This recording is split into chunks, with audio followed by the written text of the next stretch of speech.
Hi there guys, you're watching part 3 of my how to play Heroclix tutorial series.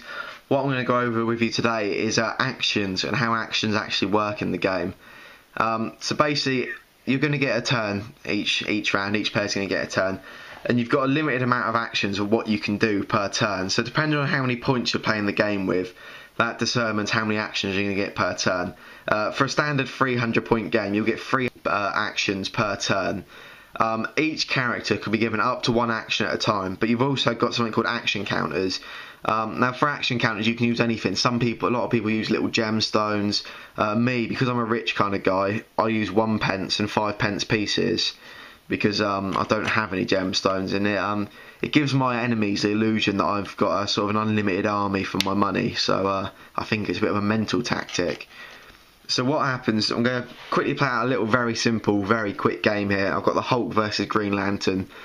They've both got fairly similar stats, so it's a fairly even game. So what I'm going to do quickly is we'll start off, we'll say Hulk's at the first turn.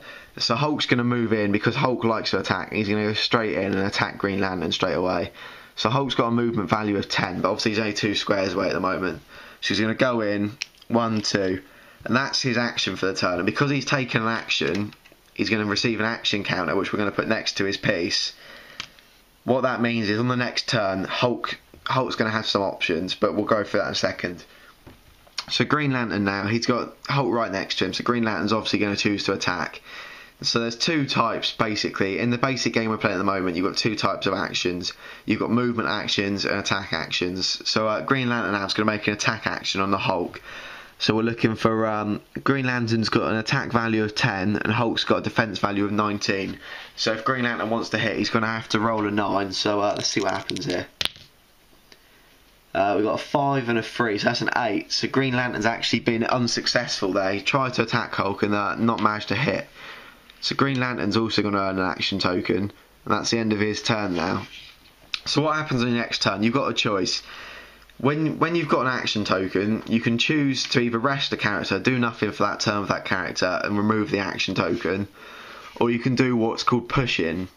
What push-in means is you're going to take your character, and because they're a hero and a heroic character, they're going to really go past their limits to make an extra action when they should be resting, and use use what's inside, use a bit of willpower. But there's pros and cons to making this choice, and it's quite a tactical part of the game. Anytime you choose to push, you can take your action, but then whether the action's successful, unsuccessful, whatever happens, you're going to take a kick of damage, so you're going to hurt yourself in the process. So it's quite a brave thing to do, but because I'm playing as the Hulk, and the Hulk's obviously quite a rage monster, I'm going to choose to push him. And so anytime you do a push, that you take the pushing damage after the main action's completed. So first of all, we'll do the attack. So Hulk's got an attack value of 10, and Green Lantern's got a defense of 17. So I'm looking for a 5 now on this roll. And I've rolled a 5 and a 4, so that's a 9. So that's actually successful. So Hulk's managed to hit Green Lantern. So what will happen is, first of all, before any pushing damage is done, we complete the damage action. So now the action's complete. Hulk does 4 clicks of damage. So I'm going to take Green Lantern, and I'll deliver 4 clicks of damage to him. So that's 1, 2, 3, 4. So he's still in the game there, but his stats have dropped off a little bit. So we're going to put a second action token on Hulk to show that he's obviously been pushed. Then Hulk's also going to take a click of pushing damage, and that's 1 click. And as you can see, the Hulk being the Hulk and being quite a rage monster hasn't really affected his stats too much. So that's the end of Hulk's go. It's Green Lantern's turn again. Now obviously Green Lantern's got a choice now here. He can push, but if I push at the moment, I'm going to take a click of damage. I've just taken 4 clicks of damage already from Hulk, so I don't really want to hurt myself much more.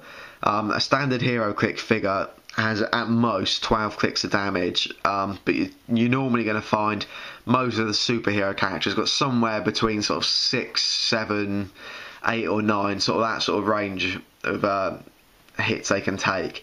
So I really don't want to risk taking another big hit at the moment. I know on the next turn Hulk can't push any more than what he has. You can't go past having 2 action tokens, so I'm going to be safe there anyway. So for Green Lantern, I'm just going to rest on this turn, and that's the end of my go.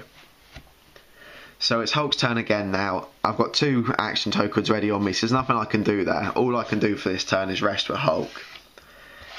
So Green Lantern's there now. Green Lantern's got a choice. I can either move away and try to get outside of the action here, or I can just go for a punch in the face. And because I haven't really gone over ranged attacks yet, we're just going to stay away and do this fight face to face and see what happens. So it's going to take quite a lot now, because unfortunately Green Lantern's taken quite a bad hit already, and Hulk is a strong character. So Green Lantern's got an attack value of 9 and Hulk's got a defense of 18. So if I'm going to hit here, I need to roll a 9. So we're looking for lucky dice here. I've rolled a 4 and a 2, so that's a 6. So Green Lantern unfortunately has been unsuccessful with that hit. He's going to take an action token there, and that's the end of his go. And things aren't looking good now for Green Lantern, because Hulk's right next to him and he's without action tokens, which means he's about to take a nasty punch in the face.